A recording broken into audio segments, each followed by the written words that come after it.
우리에게 주신 말씀에 근거하여 은혜, 사랑, 그리고 교제, 우리가 누릴 수 있는 최고의 복, 이라는 제목으로 하나님의 은혜를 함께 나누고자 합니다. 정치 상황이 우리를 걱정스럽게 또 답답하게 만듭니다. 또 미국이 일방적으로 밀어붙이는 관세 정책은 우리의 살림살이에 깊은 시름과 먹구름에 잠기게 하고 있습니다. 그러나 짙은 먹구름 위에는 언제나 밝은 태양이 빛나고 있는 것처럼 우리가 처한 현실에도 여전히 우리를 위해 역사하시는 하나님의 은혜의 손길이 있다는 것을 우리 그리스도인들은 기억해야 합니다. 오늘 본문 말씀은 마치 음악에서 스타카토 기법처럼 우리가 반드시 기억하고 지켜야 하는 것들에 대하여 짧지만 강력하게 제시되어 있다고 어느 학자는 주장합니다. 오늘 본문을 우리들이 깊이 묵상한다면 큰 용기를 얻을 수 있습니다. 바울 사도는 11절을 마지막으로 말하노니로 시작합니다. 이 표현에는 우리가 반드시 지키고 따라야 하는 중요한 것이 담겨 있다는 것을 암시하여 줍니다. 바로 그것은 기뻐하라입니다. 고린도 교회의 성도들이 처했던 현실은 결코 녹록지 않은 상황이었습니다. 그럼에도 불구하고 바울 사도는 그들을 향하여 기뻐하라라고 권면하고 있습니다. 이 말에는 깊은 신학적 의미를 담고 있습니다. 우리가 처한 현실의 배후에는 우리를 위한 하나님의 섭리가 있다는 것을 깨닫는다면 성도들은 언제나 기뻐할 수 있기 때문입니다. 하나님은 죽을 수밖에 없는 우리를 살리시기 위해 자신의 하나밖에 없는 아들 예수 그리스도를 통하여 구원의 역사를 펼치셨습니다. 우리를 살리기 위해서 그리스도 예수께서 하신 일들과 하나님의 아버지의 사랑을 생각할 때 우리는 기뻐할 수밖에 없습니다. 그 구원의 기쁨과 감격을 체험한 사람들이 해야 하는 일이 온전하게 되는 것입니다. 온전하게 되라. 이 말에는 관계가 회복된다는 의미가 포함되어 있습니다. 이전에 서먹했던 관계, 미움과 증오의 관계가 회복되어야 한다는 것을 이 말에는 포함되어 있습니다.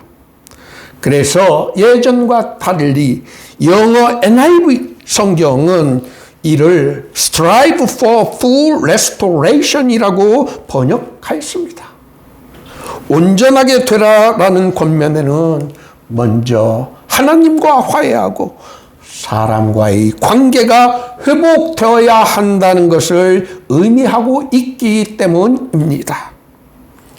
바울 사도는 고린도 후서 5장 20절에서 너희는 하나님과 화목하라라고 하였습니다. 하나님과의 관계가 회복된 사람은 이웃인 사람과의 관계도 회복하게 됩니다. 관계가 회복될 때 그때 비로소 서로가 위로를 주고받으며 같은 마음을 품고 다툼이 아닌 평안을 누리게 됩니다. 관계가 회복되고 평안이 있는 곳에 행복이 깃들게 마련입니다. 우리에게 주어지는 가장 큰 은혜와 혜택이 11절 마지막에 제시되어 있습니다.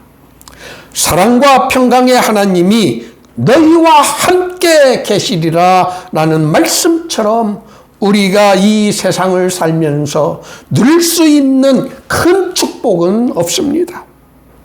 바울 사도는 사랑과 평강의 하나님 이라는 수식어를 덧붙임으로 우리를 향하신 하나님의 은혜와 복이 얼마나 큰 것인지를 강조하고 있습니다. 사랑과 평강의 하나님이 우리와 함께 하신다는 것을 깨닫는 사람들은, 다른 사람들은 겁이 나서 감히 도전할 수 없는 것을 담대하게 도전하고 그 일을 처리할 수 있습니다. 그 진리를 누구보다 잘 알았던 바울 사도는 로마서 8장 37절에서 그러나 이 모든 일에 우리를 사랑하시는 이로 말미암아 우리가 넉넉히 이긴다라고 하였습니다. 역사적으로 이 진리를 실천한 인물이 있었습니다. 그 사람은 바로 다윗 왕이었습니다. 그가 왕이 되기 전 아직 소년 시절에 블레셋의 골리앗의 위세에 눌려 모든 이스라엘 백성들이 겁에 질려 있을 때 너는 칼과 창과 단창으로 내게 나아오거니와 나는 만군의 여호와의 이름 곧 내가 모욕하는 이스라엘 군대의 하나님의 이름으로 내게 나아간다라고 외치며 그에게 달려들어가 물맷돌 한 방으로 공포의 대상이었던 골리앗을 죽였습니다. 예수를 믿는 사람에게는 고난과 어려움이 없는 것이 아닙니다. 시련과 고난은 예수를 믿지 않는 사람보다 예수를 믿는 사람이 더 많이 겪을 수 있습니다. 그럼에도 불구하고 기뻐할 수 있는 것은 우리로 하여금 그 고난과 시련을 넉넉히 이길 수 있도록 우리에게 힘을 주시기 때문입니다. 바울 사도는 고린도 후서 2장 14절에서 항상 우리를 그리스도 안에서 이기게 하신다라고 하였습니다. 우리에게 시련이 없는 늘 평탄한 삶이 복이 아니라 우리에게 닥친 시련과 고난을 우리가 믿음으로 이겨내므로 더 큰 성숙한 사람으로 만들어 가시는 것이 하나님께서 우리에게 주시는 더 큰 복인 것입니다. 오늘 본문 맨 마지막에 우리가 목사님들이 교회 예배에서 축도의 내용으로 사용하는 13절 9절 예수 그리스도의 은혜가 없이는 우리는 하나님께 나아갈 수도 없고 하나님을 알 수도 없습니다. 그리스도의 은혜의 배후에는 우리를 향하신 하나님의 사랑이 있습니다. 이 둘의 관계는 뗄래야 뗄 수 없는 관계입니다. 성령께서 우리와 교제하신다는 것처럼 우리에게는 큰 위안과 용기를 주는 것이 없습니다. 성령께서 우리와 교제하신다는 말의 의미가 무엇일까요? 바울 사도는 로마서 8장 26절에서 성령도 우리의 연약함을 도우시나니 우리는 마땅히 기도할 바를 알지 못하나 오직 성령이 말할 수 없는 탄식으로 우리를 위하여 친히 간구하신다라고 했습니다. 우리의 연약함을 도우시고 우리를 위해 친히 간구하신다는 것이 바로 우리와 교제하신다는 것의 표본입니다.